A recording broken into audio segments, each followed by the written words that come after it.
Hello friends, आज हम देख रहे हैं 2024 में मैंने BOHS का फॉर्म भरा था पोस्ट BSc नर्सिंग के लिए, Bihar university of health science Patna. तो ये 2024 का पेपर है BOHS का पोस्ट बेसिक BSc नर्सिंग के लिए। इसमें ना 3 घंटे का टाइम रहता है और 100 मार्क्स का क्वेश्चंस 100 क्वेश्चंस रहते हैं 100 मार्क्स का। तो मैं अभी आप लोग को अपना पेपर दिखाऊंगी। इसमें जो है ना पेपर मिल जाता था, तो दिखाते हैं कैसा कैसा क्वेश्चंस आया था। तो चलिए देखते हैं।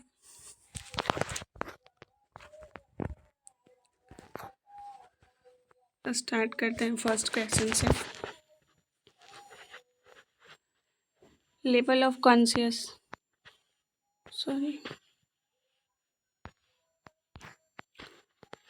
Level of consciousness of a client is assessed during assess using कौन सा स्केल यूज़ करते हैं, तो ग्लासगो कॉमा स्केल यूज़ करते हैं इसके लिए।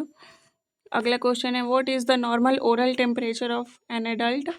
90 degree Fahrenheit, 91.5 degree Fahrenheit, 98.6 degree Fahrenheit, 90.6 degree Fahrenheit. तो इसका आंसर होगा 98.6 degree Fahrenheit.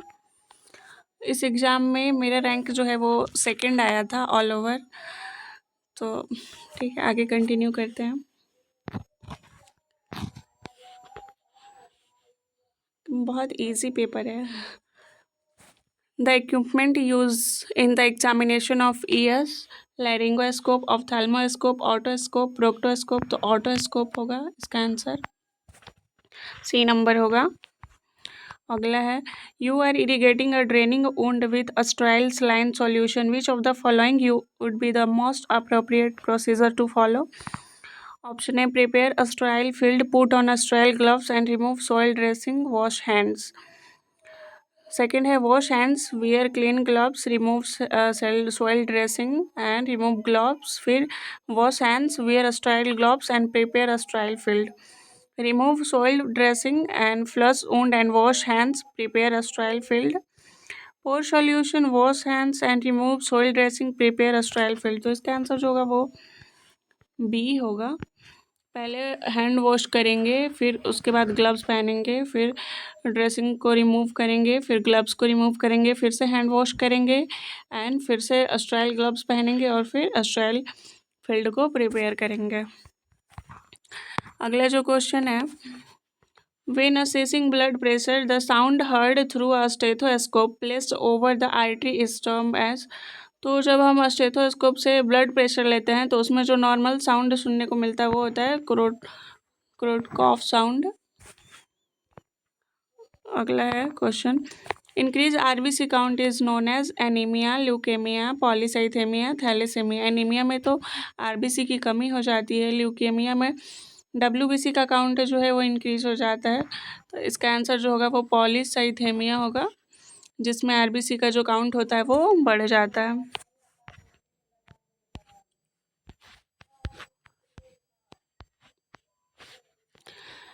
Vitamin B12 deficiency cause plastic anaemia, iron deficiency anaemia, pernicious anaemia, haemolytic anaemia. इसका जो आंसर होगा वो सी होगा, पर्नीशियस एनीमिया। अगला है polyuria is seen in diabetes insipidus, diabetes mellitus, chronic renal failure, all of this. तो सभी में जो होता है वो पॉलीयूरिया देखने को मिलता है, एडीएच हार्मोन्स के इम्बैलेंस होने की वजह से। अगला क्वेश्चन है विच of the following is a fracture in which bone is shattered into numerous fragment. Bone जो होता है वो बहुत सारे फ्रैगमेंट में टूट जाता है, तो उसे बोलेंगे displaced fracture, avulsion fracture, comminuted fractures and spiral fractures. तो इसका जो आंसर होगा वो सी होगा, कम्युनेटेड फ्रैक्चर्स। अगला क्वेश्चन है the breakdown of glycogen storage for more glucose occurs in biochemical process is called. Means कि ग्लाइकोजन का ब्रेकडाउन होना, तो ब्रेकडाउन मीन्स होता है लाइसिस। ऑप्शंस क्या क्या है, तो ग्लाइकोलाइसिस यानी कि ग्लूकोज का ब्रेक होना, ग्लाइकोलाइसिस मीन्स होता है ग्लूकोज का ब्रेक होना, तो ये नहीं होगा। अगला है ग्लाइकोजिनोलाइसिस, तो यही होगा, ग्लाइकोजन के ब्रेक होने को बोलते हैं ग्लाइकोजिनोलाइसिस। ग्लूकोनियोजेनेसिस मीन्स होता है कि glucose formation of glucose, and glycogenesis means होता है फॉर्मेशन ऑफ ग्लाइकोजन, तो इसलिए इसका जो आंसर है वो बी होगा। अगला जो है वो cleft lip is due to non fusion of, cleft lip जो होता है वो किसके फ्यूज नहीं होने के कारण बन जाता है, क्लेफ्ट लिप हो जाता है। तो ऑप्शन है maxillary process with lateral nasal process, maxillary process with medial nasal process, maxillary process with mandibular process, all of the above. तो इसका जो आंसर होगा वो बी होगा, मैक्सिलरी प्रोसेस जो मीडियल नेजल प्रोसेस होता है उसके साथ फ्यूज नहीं होता है, जिसके वजह से क्लेफ्ट लिप देखने को मिलता है। अगला जो है Itel hernia present with dysphagia, यानी कि difficulty in swallowing, regurgitation, heart burn and chest pain, all of the above. तो इसका जो आंसर होगा वो सभी होगा। इन सभी के साथ आइटल हर्निया अगर प्रेजेंट होगा तो ये सारे साइन एंड सिम्टम्स देखने को मिलेंगे।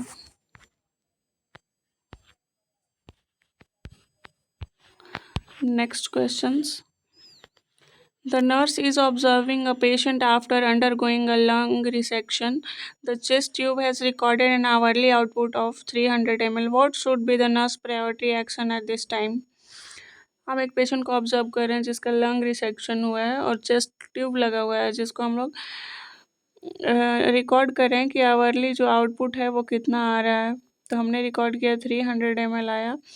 तो हमारा जो अगला एक्शन होगा वो क्या होगा इस टाइम पे? Turning the patient to the left side, milking the tube to ensure patency, slowing the intravenous infusion and notifying the physician. तो हम लोग चेक करेंगे ट्यूब की पेटेंसी को कि कहीं ट्यूब जो है वो मुड़ तो नहीं गया है ना, जिसकी वजह से जो सिक्रेशन है वो कम आ रहा है।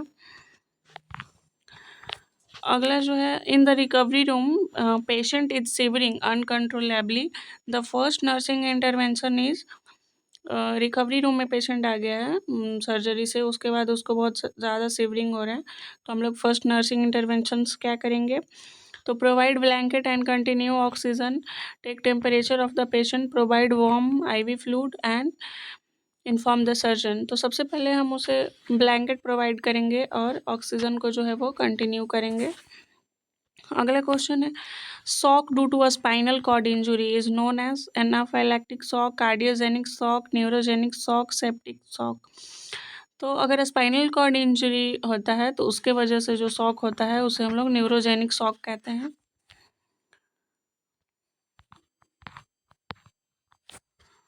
विच of the following is the best guide for fluid administrations? जो भी हम लोग फ्लूइड देते हैं तो बेस्ट गाइड कैसे कर सकते हैं कि हम लोगों ने उससे पर्याप्त मात्रा में फ्लूइड दिया है? तो यूरिन आउटपुट देख करके, सीबीपी देख करके, एचआर देख करके, ब्लड प्रेशर देख करके। तो हम लोग यूरिन आउटपुट मेंटेन करके देख सकते हैं कि कितना हम लोगों ने कितना फ्लूइड दिया, कितना आउटपुट हुआ। सूचर इथिलियन कौन से टाइप का सूचर है? Absorbable suture, non absorbable suture, semi absorbable and not a suture material. तो जो एथिलॉन होता है वो नॉन एब्जॉर्बल सूचर होता है। अगला क्वेश्चन है Glasgow coma scale has all except sensory response, eye opening, verbal response, motor response. तो ग्लासगो कोमा स्केल में कौन नहीं होता है? तो ग्लासगो कोमा में थ्री कंपोनेंट्स होते हैं, eye opening, verbal response and motor response, जिसमें जो आई ओपनिंग होता है उसका जो मार्किंग होता है वो 4 होता है, वर्बल का जो है वो 5 होता है एंड जो मोटर रिस्पॉन्स होता है उसका 6 होता है। तो इसमें जो आंसर होगा वो सेंसरी रिस्पॉन्स होगा, ये नहीं होता है, ये ग्लासगो कोमा का कंपोनेंट्स नहीं है। अगला जो क्वेश्चन है the most important factor in the prevention of post operative infection is, post operative infection को रोकने के लिए सबसे इम्पॉर्टेंट फैक्टर कौन सा है? Frequent changes of wound dressings, proper administration of antibiotics, fluid intake of 2 से 3 litres per day and practice of strict aseptic techniques. तो सबसे अच्छा जो ऑप्शंस होता है इन्फेक्शन को रोकने के लिए वो हम लोग होता है कि स्ट्रिक्ट एसेप्टिक टेक्निक अपनाएं, जिससे हम लोग प्रिवेंशन को रोक सकें। हर चीज़ स्ट्राइल किया हुआ लें। अगला देखते हैं intensive phase of dots, dots में जो इंटेंसिव फेज होता है वो कितने मंथ्स का होता है? 6 मंथ्स, 2 मंथ्स, 9 मंथ्स, 3 मंथ्स। तो जो इंटेंसिव फेज होता है वो 2 मंथ्स का होता है और जो कंटिन्यूएशन फेज होता है वो 6 मंथ्स का होता है।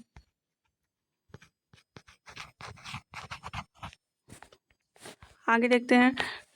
Today slogan for population control के लिए क्या है? 2 या 3 बस, छोटा परिवार, सुखी परिवार, हम 2 हमारे 3, ऑल। तो इसमें जो सबसे बेस्ट है वो है छोटा परिवार और सुखी परिवार। Plus polio immunisation programme was started in, कब हुआ था स्टार्टेड? 1998 में, 1995 में, 2000 में, 1990 में। तो 1995 में स्टार्ट हुआ था plus polio immunisation programme. World health day is celebrated on 7th June, 7th April, 12th April and 3rd May.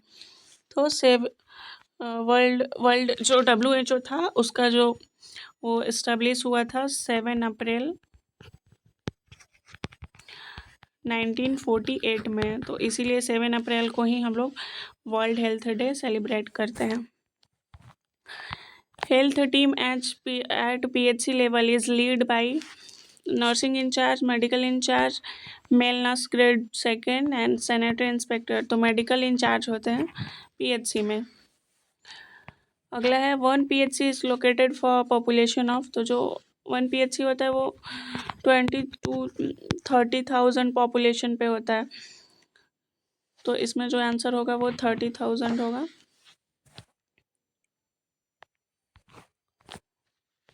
Florence Nightingale is also known as lamp with lady, mothers of nursing, lady with lamp and nun. तो lady with lamp कहा जाता है Florence Nightingale को। अगला है man is social animal said by, किसने कहा था कि? तो यहाँ पे दिया Herbert Spencer, Aristotle, Plato and Karl Marx. तो इसका आंसर होगा एरिस्टोटल होगा, इसी ने कहा था कि मैन इज सोशल एनिमल। अगला नेक्स्ट क्वेश्चन देखते हैं।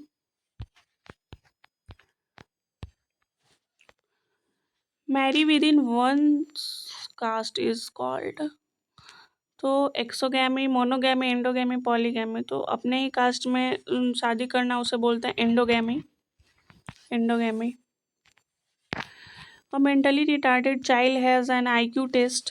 तो जो मेंटली रिटार्डेड पर्सन होता है उसका जो IQ लेवल होता है वो <<70 होता है और नॉर्मल जो होता है वो IQ लेवल होता है 90 to 110। और ऐसे नॉर्मल 70 से ऊपर रहता है तो उसे नॉर्मल रखते हैं। तो अगर 70 से नीचे रहता है तो मेंटली रिटार्डेड उसको कंसिडर करेंगे। तो इसका जो आंसर होगा वो B होगा। अगला क्वेश्चन है repetition of a speech is amnesia, echolalia, epilepsy, otalgia. Amnesia means होता है कि loss of memory, echolalia means होता है repetition of a speech, epilepsy जो है वो एक सीजर का टाइप है, ऑटैल्जिया मीन्स कि ईयर में पेन होना। तो इसका जो आंसर होगा वो B होगा, echolalia. Hospital acquired infection is known as acute infections, nosocomial infections, cross infections, none of this. तो हॉस्पिटल एक्वायर्ड इन्फेक्शन को हम लोग नोजोकोमियल इन्फेक्शंस कहते हैं। अगला जो क्वेश्चन है नॉर्मल टेम्परेचर पर रेक्टम, रेक्टम का जो नॉर्मल टेम्परेचर कितना होता है 98.6 डिग्री फ़ारेनहाइट। ये तो नॉर्मली ओरल का होता है 99.8 degree Fahrenheit, 99.6 degree Fahrenheit and 100 degree Fahrenheit. तो 99.6 डिग्री फ़ारेनहाइट जो होता है वो रेक्टम का नॉर्मल टेम्परेचर होता है। अगला क्वेश्चन है rhinitis is also known as coryza, typhoid, fever, sinusitis. तो rhinitis is also known as coryza. अगला क्वेश्चन है developing of a spring until 8 weeks after implantation is known as, तो 8 weeks 2 से लेकर 8 वीक्स तक को हम लोग एम्ब्रियो कहते हैं, और 8 वीक्स के बाद का जो पीरियड होता है उसे हम लोग फीटस कहते हैं। तो इसलिए इसका आंसर जो होगा वो बी होगा। अगला देखते हैं।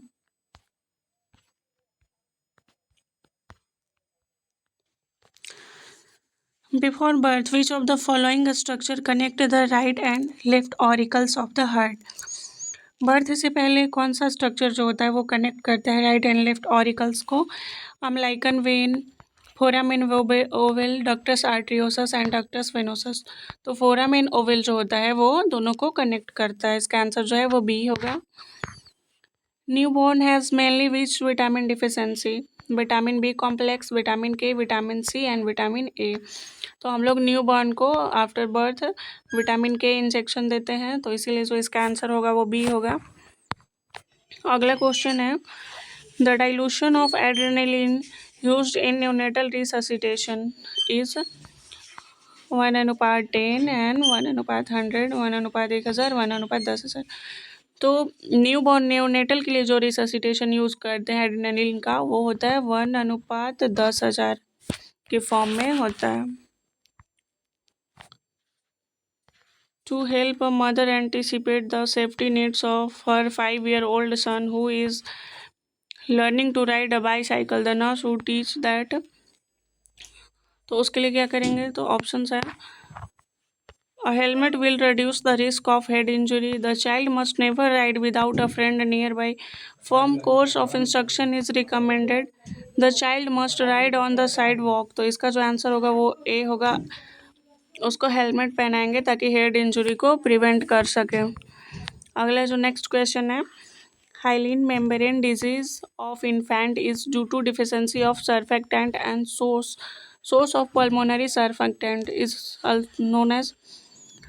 तो हाइलिन मेम्ब्रेन का डिजीज है जिसमें जो सर्फेक्टेंट बनता है उसकी डिफिशियंसी हो जाती है, तो उसे क्या कहेंगे?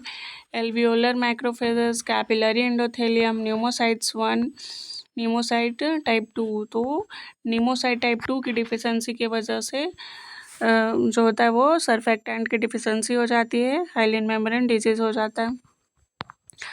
अगला जो है वो है, all are component of KMC except. तो केएमसी का कौन सा कंपोनेंट नहीं है? स्किन टू स्किन कांटेक्ट ये होगा, weight gain, exclusive breast feeding होगा, अर्ली डिस्चार्ज एंड फॉलोअप होता है। वेट गेन जो है वो केएमसी का कंपोनेंट नहीं है।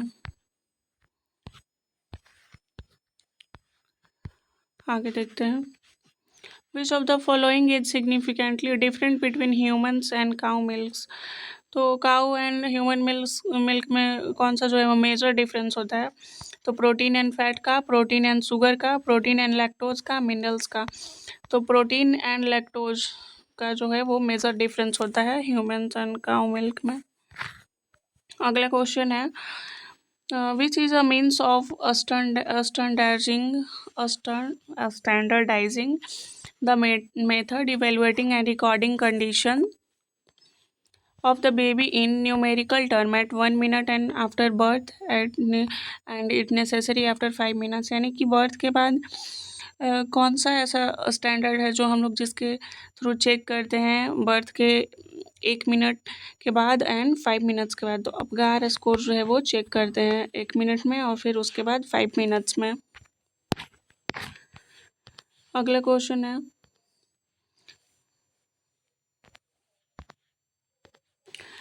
Labour room nurse was assessing a baby following term delivery. Term delivery हुआ है यानी कि आप after 37 weeks. Which among the following characteristics will be present in the baby. Baby में क्या देखने को मिलेगा? तो बेबी इज एक्सटेंडेड पोस्चर, नहीं ये तो ऑफिशियल ऐसा कुछ नहीं है। Lanugo is covering most of the body part, ये तो प्री टर्म का साइन है। और ear cartilage has poor recoiling capacity, ये भी प्री टर्म का साइन है। तो sole creases covering the entire foot, ये वाला जो आंसर है वो होगा, टर्म बेबी में देखने को मिलता है। अगला जो क्वेश्चन है, nurse was assessing a male neonate and observe urinary meatus was opening on the dorsal side of the pelvis. Penis होगा। तो जो यूरिनरी मीटर्स है वो डॉर्सल साइड में देखने को मिल रहा है। डॉर्सल्स मीन्स होता है ऊपर, तो इसका जो आंसर होगा वो इपियस्पैडियास होगा। और हाइपोस्पैडियास मीन्स कि वेंट्रल सरफेस में अगर देखने को मिलता है जो यूरेथ्रल का ओपनिंग है तो वो होगा हाइपोस्पैडियास।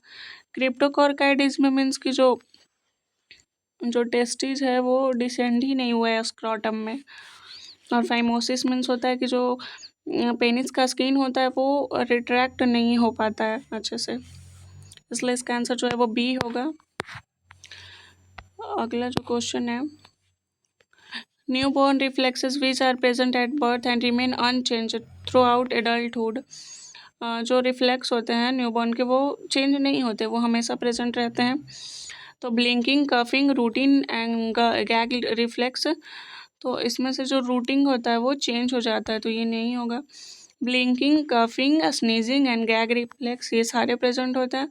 रूटिंग, स्नीजिंग, स्वलोइंग, कफिंग ये भी नहीं होगा। Stepping, blinking, coughing and sneezing, stepping भी खत्म हो जाता है, तो इसलिए जो आंसर है इसका वो बी होगा।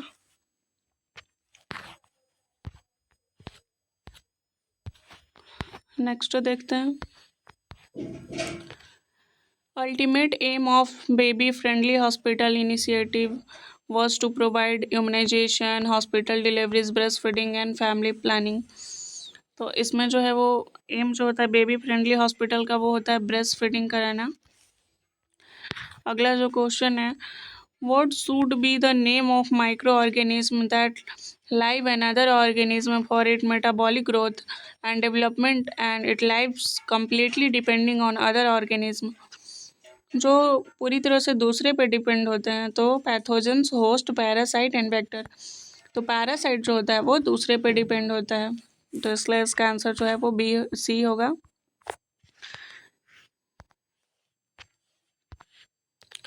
अगला क्वेश्चन है, विच of the following interventions can best prevent bed सोर। बेड सोर को कौन सा है जो रोक सकता है, तो ऑप्शन ए है massage reddened area with lotions and oil. नहीं, मसाज नहीं करना होता है। Change the position every 2 hourly, सही है। Use a special water mattress, ये भी कर सकते हैं, ये भी ठीक है। कीप स्किन क्लीन एंड, भाई आगे दिया ही नहीं ऑप्शन। तो सबसे जो बेस्ट होता है वो होता है पोजीशन चेंज करना, इसलिए इसका आंसर जो होगा वो बी होगा। अगला जो क्वेश्चन है, which of the following site is recommended for adult as safe site for the majority of intramuscular injection? Ventrogluteal site, vastus lateralis site, dorsal gluteal site and rectus femoralis। तो इसमें जो adult के लिए जो safe होता है वो होता है ventrogluteal site. Which of the following is the highest priority nursing intervention for newly admitted patient who is receiving blood transfusion? कोई न्यूली एडमिटेड पेशेंट है जो ब्लड ट्रांसफ्यूजन करा रहा है, तो उसमें हम लोग क्या प्रायोरिटी इंटरवेंशन देंगे।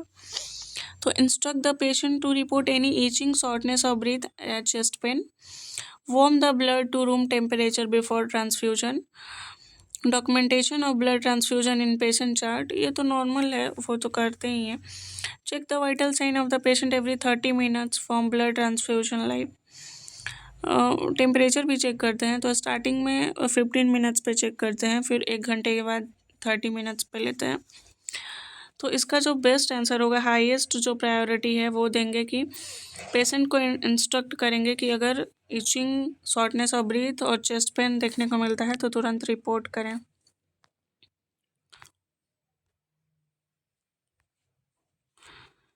नेक्स्ट क्वेश्चन है, विच of the following is not a parenteral route of administration of drug.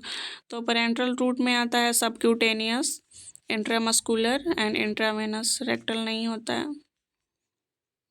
तो इसमें कौन सा नहीं है पूछा है, तो ये रेक्टल होगा इसका answer, rectal. The percentage and the flow of oxygen in a red colour venturi mask. तो रेड कलर का जो वेंचुरी मास्क होता है उसमें कितना परसेंट ऑक्सीजन होता है, उसका फ्लो रेट कितना होता है, तो 31% एंड 6 लीटर पर मिनट, 35%, 40% एंड 60%। तो रेड कलर वाले में 40% होता है और 10 लीटर पर मिनट जो है वो उसका फ्लो रेट होता है। अगला क्वेश्चन है, nurse is caring for a mother who is in second stage of labour and receiving oxytocin infusion, which among the following finding suggest it discontinuation. यानी कि मदर को ऑक्सीटोसिन का इन्फ्यूजन चल रहा है, तो कौन सा जो है वो ऑप्शन इंडिकेट करेगा कि अब ऑक्सीटोसिन इन्फ्यूजन को रोकना चाहिए। तो ऑप्शन ए है good maternal bearing down effects, 4 contraction occurring in every 10 minutes, fetal heart rate is 80 beats per minute, increase urinary output। तो जो इसका आंसर है वो बी होगा, 4 contraction occurring in every 10 minutes। अगला जो क्वेश्चन है, primary gravida mother with 15 weeks period of gestation came to OPD complaining abdominal cramp and passage of several blood clots and diagnosed with inevitable abortion, which among the following is the priority nursing intervention। तो option है knowledge deficit, severe pain, fluid volume imbalance, infective airway. तो सबसे पहले हम लोग airway check करते हैं, इसलिए इसका आंसर होगा D. Following a class on hormones and pregnancy, teacher asked a student regarding function of FSH, follicle stimulating hormone. The correct answer from the student is prepare the endometrium for potential pregnancy, maturation of Graafian follicle to control the menstrual cycle, regulating the function of the testes। तो इसका जो answer है वो B होगा। FSH का काम होता है कि मैचुरेशन ऑफ ग्राफियन फॉलिकल्स। अगला जो क्वेश्चन है, ovulatory function is stimulated by which gland. तो पैराथायरॉयड, पीनियल, पिट्यूटरी, एड्रिनल। तो इसका जो आंसर है वो पिट्यूटरी ग्लैंड से होगा। Main process behind the changes in circulation from foetal period to newborn occurs to. हम लोग जानते हैं ना कि फिटल पीरियड में जो होता है वो फिटल का सर्कुलेशन अलग होता है हम लोग के जैसे सर्कुलेशन से। तो कौन सा ऐसा जो प्रोसेस है जो इसको अलग करता है, तो एक्सपेंशन ऑफ द लंग्स। जैसे ही फिटल होता है तो लंग्स का जो है वो एक्सपेंशन हो जाता है, जिसके वजह से जो फिटल पीरियड होता है वो न्यूबॉर्न में चेंज हो जाता है। इसका आंसर होगा C. Common causes of vesicovaginal fistula, trauma to instrumental delivery, ischemia and pressure necrosis of anterior vaginal wall and posterior bladder wall, cesarean section, all of the above। तो vesicovaginal fistula means कि bladder का जो है वो vagina के साथ fistula बन गया है, कनेक्ट हो गया आपस में। तो ये इन सारे फैक्टर्स की वजह से हो सकते हैं, इसलिए इसका जो आंसर होगा वो डी होगा। अगला है, fall in haematocrit value is observe during pregnancy because. अभी मैंने जो प्रेगनेंसी वाला सेकंड क्लास है उसमें बताया था कि हीमोडाइल्यूशन की वजह से जो हेमाटोक्रिट का वैल्यू होता है वो कम हो जाता है, तो इसलिए इसका आंसर जो है वो ए होगा। अगला क्वेश्चन है, fibroid uterus is associated with which of the following except. किसके मतलब किसके साथ नहीं एसोसिएटेड होता है। तो मेनोरेजिया इसमें हो सकता है, फाइब्रोइड यूट्रस, इनफर्टिलिटी इसमें भी हो सकता है, डिसमेनोरिया, मल्टीपल प्रेगनेंसी जो है वो एक नॉर्मल कंडीशन है, तो इसके साथ फाइब्रोइड यूट्रस का कोई रिस्क फैक्टर नहीं है। अगला है, normal duration of pregnancy is 300 days, 250 days, 365 days, 280 days। तो 280 डेज होता है नॉर्मल ड्यूरेशन ऑफ प्रेगनेंसी। अगला है, the priority nursing intervention for a patient during the immediate post operative period. तुरंत ही पोस्ट ऑपरेटिव पीरियड के बाद कौन से नर्सिंग इंटरवेंशंस को प्रायोरिटी देंगे।